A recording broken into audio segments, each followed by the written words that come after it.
This war, the Kremlin never expected to have this much trouble against the Mujahideen. Afghanistan is a tribal society. Tradition demands that its people stand up to any outsiders who set foot on their land. With the honor of their people at stake, they have everything to fight for. No matter how hard the Soviets hit them, they continue to appear out of nowhere, striking back, then vanishing again. But there's one thing even the Mujahideen fear. Every last one of them. The Soviet gunships. They're highly maneuverable and equipped with massive firepower. Plus, the underside of the fuselage is heavily armored. The Mujahideen can barely scratch them with their small arms. Anyone who hangs around gets mowed down by the gunship's heavy machine guns. This new honeybee weapon that was given to the Hamid fighters, it's no doubt something to help them strike back against the gunships, which makes it a weapon that could change the course of the war. Those guerrilla fighters known as Mujahideen don't actually belong to a single organization. Afghanistan is a multi-ethnic country. You've got the Pashtuns, the Tajiks, Uzbeks, Hazaras, and each of them is split into their own tribes, large and small. Each ethnicity has several rebel organizations that their various tribes gather under. They're united under the banner of jihad, but that doesn't mean they work like a single standing army. Just look at the area around Smasi Fort. A lot of Tajiks used to live there, but they fled after the Soviets started their Scorched Earth campaign. With the area uninhabited, the Hamid fighters, who are Pashtun, decided to move in. The Hamids are based out of the city of Peshawar. We passed through it on the western edge of Pakistan. The Pashtun people have long lived in Afghanistan and western Pakistan. They used to travel back and forth frequently. Then Britain went and established the border that still stands today. The Hamid fighters get generous support from the Pakistani government. The government wants to use them to secure influence over Afghanistan. Their liaison with the Hamids is Inter-Services Intelligence, and behind the ISI, you have the CIA. That's probably how the honeybee ended up in the hands of the Hamid men.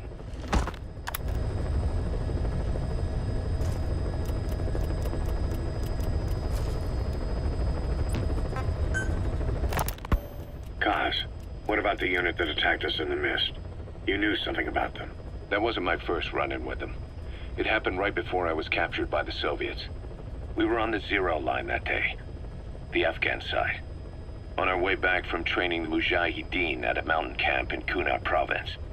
There's a lot of that work in Afghanistan. Most PFs shy away from it because it draws too much attention. But for us, that was the whole point. The job itself went great. We just had to make it back to a tribal area in Pakistan. But all of a sudden, visibility got real bad. It was no sandstorm. Our point man gave this strange report. He said he could see skulls in the mist. Skulls?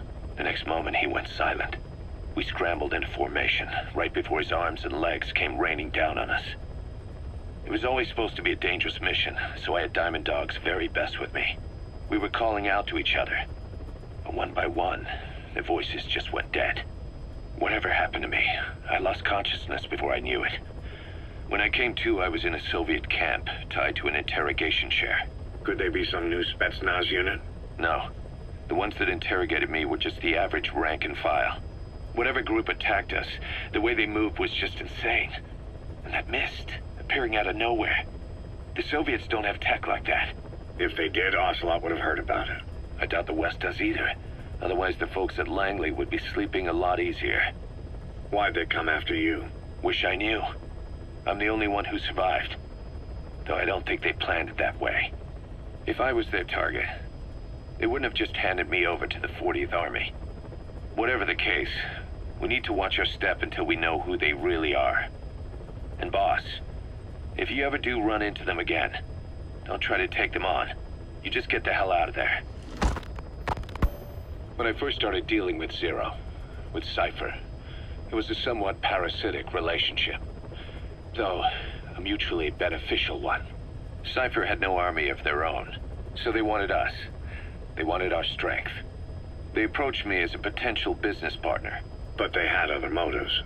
Cypher coaxed us into Central America, into that US-Soviet proxy war, to fuel Mother Base's growth.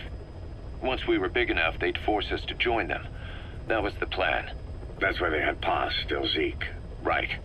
And if we refused, she would use Zeke to fire a nuke from Mother Base.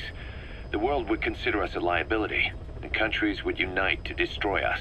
We stopped the launch. And yet they still took us down. Through that fake inspection they orchestrated to cover up their sabotage. That power Cypher wanted.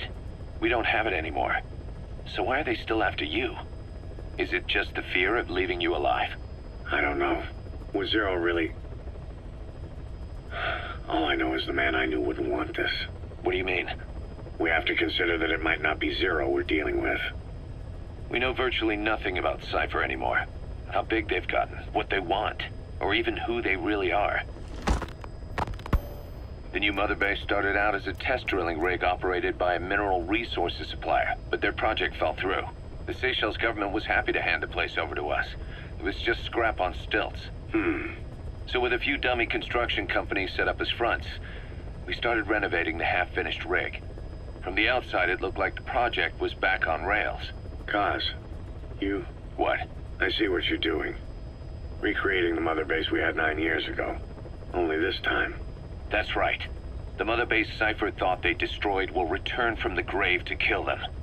We'll prove to the world that we were the victors. And if we lose again? They can't fool us the same way twice. Now our enemies are in plain sight. And when our organization gets too big, we split it across companies. Any company that draws attention gets liquidated, and its capital is back-channeled into a new company. Most PFs are small-time operations anyway. And in this business, the minnows go bankrupt all the time. We've never aroused suspicion. Plus, we have Hewick. Hewick? Human Exploitation Company. It's a business specializing in intel gathering. Think of it as a civilian intelligence agency. Kaz, that's... Remember what they were trying to accomplish at the prison facility in Cuba? That gave me the idea. We dispatch moles into conflict zones around the world, and each sets up an intel network on site. Then they stay in place to give us stable points of contact when other nations intervene in the conflicts. Hewick's strength is that it has a cutout at each level. You get your job from one guy, then you hand it off to another. No one has direct access. It's a perfect black box. Hewick members also work their way into the superpowers intelligence agencies to make sure Diamond Dogs gets work. We have those countries by the balls. That's our deterrent when we need it. Networking?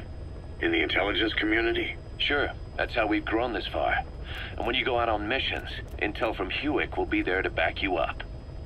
But despite all that, Cypher has its eyes on us. The only reason I'm not dead is that they needed to know where you were. Figured if you woke up, I'd go straight to you.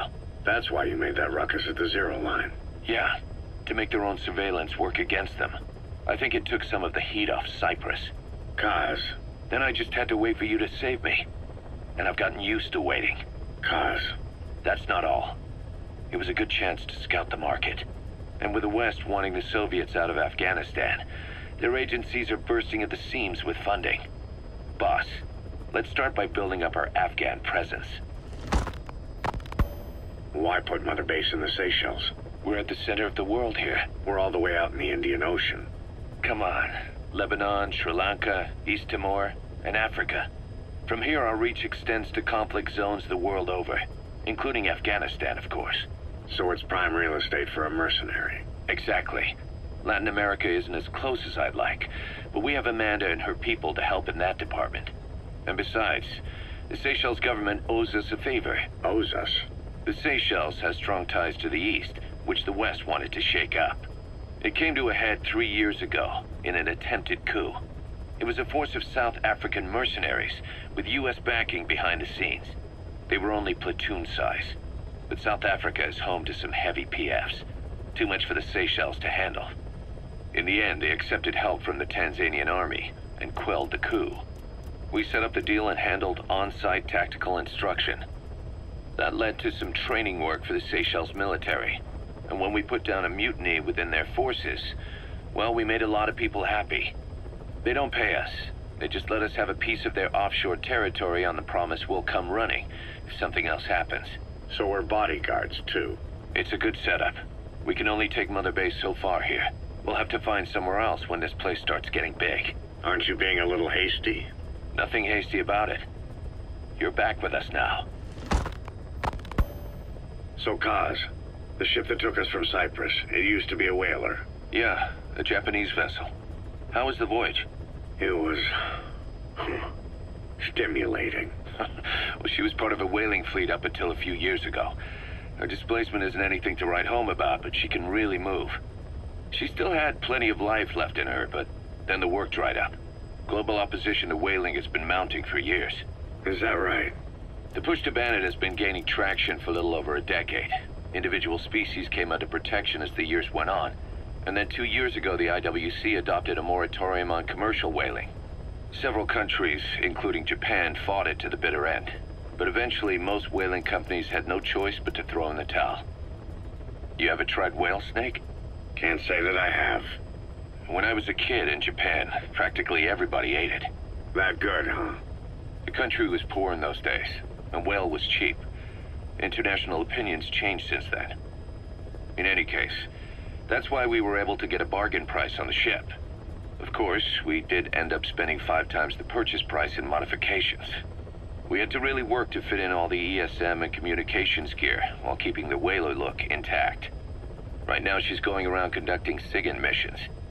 In the future, we plan to use her as a communications relay base between you and Mother Base, and also as a chopper resupply vessel. Diamond dogs. The word diamond originally comes from the Greek adamas. It means indomitable, unyielding.